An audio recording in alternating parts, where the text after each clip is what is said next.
Sir ప్రధానంగా మీరేమైనా ఆస్తులు కొనుక్కుంటే సంబంధించినంత వరకు ఆస్తులకు సంబంధించిన ఒరిజినల్ డాక్యుమెంట్స్ ఆయన తీసుకుంటా అంటున్నారు, సంబంధించిన జిరాక్స్ కాపీలు ఇస్తా అంటున్నారు. దాని మీద మీరు అది చాలా తప్పండి. ఈయన శాస్త్రం కాదు. ఎవరో ఏసీఎం అయినా ప్రజా నిర్ణయం కోసం ప్రజలు గెలిపిస్తే గెలుస్తారు. 5 ఏళ్ళు గెలిపిస్తే 5 ఏళ్ళు, బాగా పరిపాలన చేస్తే 10 ఏళ్ళు, ఒక్కోళ్ళు 20-25 సంవత్సరాలు కూడా చేసిన సీఎంలు వేరే రాష్ట్రాల్లో ఉన్నారు. అట్లాగా ప్రజలకు అనుకూలంగా ఏ రాజకీయ పార్టీ అయినా ఏ రాజకీయ నాయకులు అయినా పరిపాలన చేయాలి. కానీ ప్రజా వ్యతిరేకత, ప్రజలకు ఇష్టం లేని పనులు చేస్తే ఏ రాజకీయ పార్టీ కానీ ఏ ముఖ్యమంత్రి కానీ ఒక ట్రిప్పే చూస్తారు, రెండో ట్రిప్ అసలు చూసే పరిస్థితి లేదు. ఆయన కోరడమే ఒక్కసారి చూడండి అన్నాడు. నిజంగా ఒక్కసారి ఛాన్స్ ఇచ్చారు ప్రజలు నమ్మి.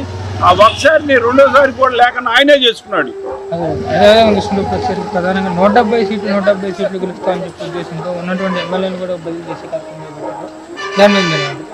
170 సీట్లు ఇప్పుడు అంటలా. ఫస్ట్లో అన్నారు. ఎప్పుడు జనసేన పార్టీ తెలుగుదేశం పార్టీ పొత్తు లేనప్పుడు అన్నారు. ఎప్పుడైతే జనసేన పార్టీ తెలుగుదేశం పార్టీ చంద్రబాబు నాయుడు గారిని అరెస్ట్ చేసి జైల్లో పెడతాం, ఆ తెలంగాణ పవన్ కళ్యాణ్ గారు వచ్చి ఆయన రాకన్నా ఫ్లైట్ క్యాన్సిల్ చేయటం, అట్లాగే రోడ్డు మార్గాన్ని వస్తే అక్కడ 400-500 మంది పోలీసులను పెట్టి రోడ్డు మీద అడ్డుకోవడం, ఆయన రోడ్డు మీద వర్షంలో రోడ్డు మీద నేను ఇక్కడే పడుకుంటాను అని అక్కడ ధర్నా చేయడం, దాన్ని వదిలిపెడతాం, మళ్ళీ తీసుకొచ్చి మామూలు మంగళగిరి ఆయన పోలీసులు చేశారు. తర్వాత హైదరాబాద్ మామూలు రాజమండ్రి వెళ్ళి ఆయన పలకరిస్తాకి ఏకైక వ్యక్తి ఎవరు ఉన్నారంటే పవన్ కళ్యాణ్ గారు వెళ్ళి ఆయనతో మాట్లాడి బయటకు వచ్చి చంద్రబాబు నాయుడికి మద్దతు ప్రకటించారు. అప్పుడే వైసీపీకి దడబట్టుకుంది. అప్పటి నుంచి 175 అంటలేదు. ఇప్పుడు బీసీలు, ఎస్టీలు, మైనార్టీ వర్గాలని ఇప్పుడు చెబుతున్నాడు. నా బీసీలు, నా మైనార్టీలు, నా కాపు సోదరులు అని చెబుతున్నారు.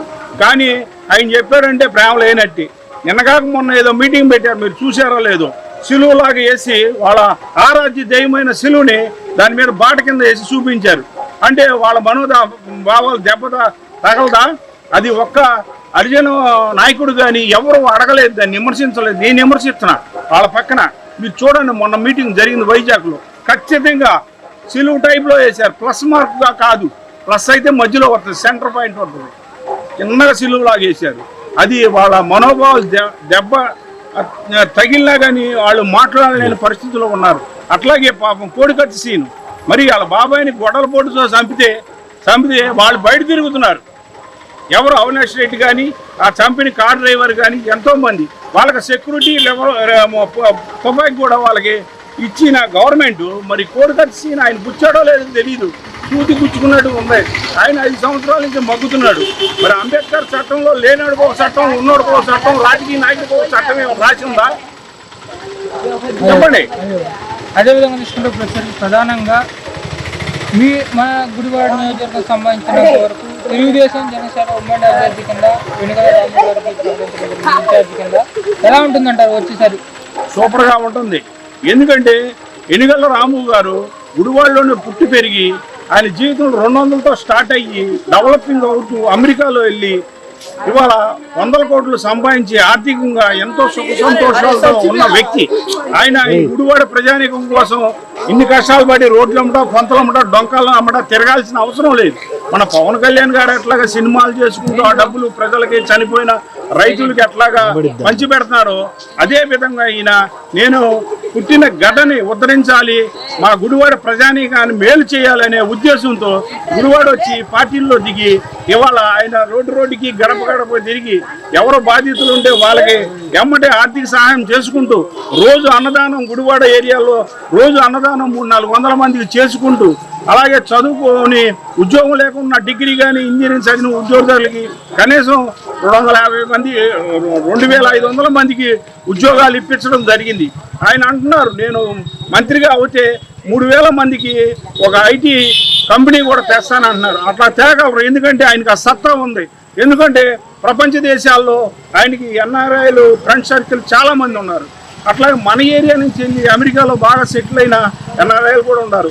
వాళ్ళందరూ సహాయం తీసుకొని చంద్రబాబు నాయుడు గారి సహాయం తీసుకొని మన గుడివాడ విద్యార్థులకి ఉద్యోగాలు వచ్చేటట్టు చేస్తారని మేము జనసేన పార్టీ తరఫున మేము విశ్వసిస్తున్నాము. నేను కావాల్సింది ఏంటంటే యూత్ బాగుపడాలి. యూత్కి ఉద్యోగాలు రావాలి. వీళ్ళు ఇచ్చే 1000 రూపాయలు 2000 ఓట్ల వల్ల ప్రజలు బాగుపడరు. వీళ్ళు ఇచ్చే పట్టణం ఒకటి స్కీమ్ వల్ల ఎవరో పాట పడలేదు. ఒక కుర్రోడికి ఉద్యోగం వచ్చాడంటే ఆ కుటుంబం మొత్తం ఆర్థికంగా పెరుగుతారు. ఆ కుర్రోళ్ళని నిర్వీర్యం చేసి వాళ్ళకి ఉద్యోగం లేకన్నా చదువుకున్న వాళ్ళకి 5000 ఉద్యోగం 5000 ఇవాళ ఏదన్నా బతుకుతాకు వస్తాయా? నెలసరి కూరగాయలు వస్తాయా ఇవాళ ఉన్న రేట్లకి? ఇదే సంబంధించినంత వరకు విద్యాశాఖ మంత్రి గారు అంటే మన రాష్ట్రంలో ఎక్కువ మంది చదువుకుంటున్నారు కాబట్టి ఉద్యోగాలు ఇవ్వలేకపోతున్నాం అని చెప్పి విద్యాశాఖ మంత్రి గారు అంటే సంబంధించినంత వరకు ఐటీ మినిస్టర్ గారు కూడా దీని గురించి పట్టించుకునే పరిస్థితి పడుతుంది. దాని మీద మీరు అసలు ఏ మినిస్టర్ పట్టించుకుంటున్నారు? పోలవరం మినిస్టర్ ఆయన పట్టించుకుంటున్నారా? ఎందుకంటే జగన్ దగ్గరికి వెళ్ళి నిధులు తెచ్చుకునే దమ్ము ధైర్యం ఈ మినిస్టర్లకు ఎవరికే లేదు.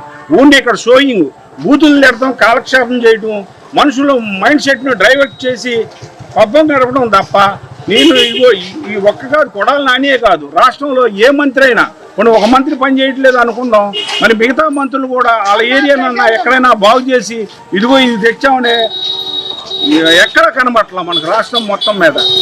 అదే వచ్చేసరికి చివరిగా తెలుగుదేశం జనసేన కూటమికి ఎన్ని సీట్లు రావచ్చని మేము అభిప్రాయం. అదేవిధంగా చూసుకుంటే వైఎస్ఆర్సీపీకి ఎన్ని సీట్లు రావచ్చు? వైసీపీ ప్రజలు బాగా వ్యతిరేకిస్తున్నారు. ఎందుకంటే అట్టడుగు వర్గాలకి జరిగింది ఏమీ లేదు. ఈ పథకాలు బటన్ నొక్కుడు కార్యక్రమం ఎన్టీ రామారావు గారు వచ్చిన కానించి ఈ పథకాలు ఉన్నాయి. పార్టీలు పరంగా కానీ కాలానుగుణంగా వాటిని మార్చుకుంటూ పేర్లు మార్చుకుంటూ కొత్త పెంచుకుంటూ ఈ ఎప్పుడు ఉన్నాయే వాళ్ళ జనాలకి కానీ ప్రజలకు కానీ తెలియని కాదు. కానీ ఉన్నాయన్నీ తీసేసి తెరసాటి అన్ని తీసేసి తెలియని అందరికీ తెలియదు, నాలెడ్జీ తెలియదు. మనకి మీకు చదువుకున్నోడు బాగా తెలుస్తుంది ఏ వర్గం అయినా కానీ తీసేసి వాళ్ళ ఉద్యోగాలు రాకన్నా వాళ్ళకి గంధ ఎక్కడ పడితే అక్కడ అమ్ముతున్నారు. అట్లాగే మందుకి చెప్పక్కర్లేదు. ఆ పిచ్చి మందు తాగిన వాళ్ళు ఆయన బ్రాండ్ ఏంటో తెలియదు. తాగడం వల్ల 40 ఏళ్ళకి కిడ్నీలు రివర్లో పోయి చాలామంది చనిపోతున్నారు. ఇట్లా ఎంతసేపు వ్యాపార సెట్ మైండ్, ఇసుక అమ్ముకోవడం, మట్టి అమ్ముకోవడం, అన్నీ డబ్బు చూసుకోవడమే తప్ప ప్రజల ఆరోగ్యం కానీ ప్రజలు చదువుకున్న కుర్రోళ్ళకి వాళ్ళకి జీవన ప్రమాణాలకు ఉద్యోగాలు కానీ ఎట్టి పరిస్థితుల్లో వైఎస్ఆర్సీపీ ఆలోచన రైతుల సమస్యలు కానీ అప్పుడు చంద్రబాబు నాయుడు టైంలో యూనిట్కి ₹2 ఉండేది కరెంటుతో అంటే రైలు చెరువులు కానీ చేపల చెరువు కరెంటు పని. అటువంటి దాన్ని మామూలు ₹9 ₹10 వ్యాపారం ఇచ్చే కరెంటు పెంచేస్తే వాళ్ళు 20,000 25,000 నెలకు బిల్లు కట్టాలండి. ఆ రైతు ఎట్లా కడతారు? ఇప్పుడు చంద్రబాబు నాయుడు గారు కూడా ₹1.5కి మీకు విద్యుత్ ఇస్తానని ప్రకటించడం జరిగింది. అట్లా ఉంది ఆయన గవర్నమెంట్. ఎన్ని సీట్లు వస్తాయంటే ప్రజలు సునామీలా కనబడుతున్నారు. ఎందుకంటే ఇప్పుడు 151 చెబుతున్నారు. ఆ రికార్డు పైన పోయినా ఆశ్చర్యపోక్కర్లేదు.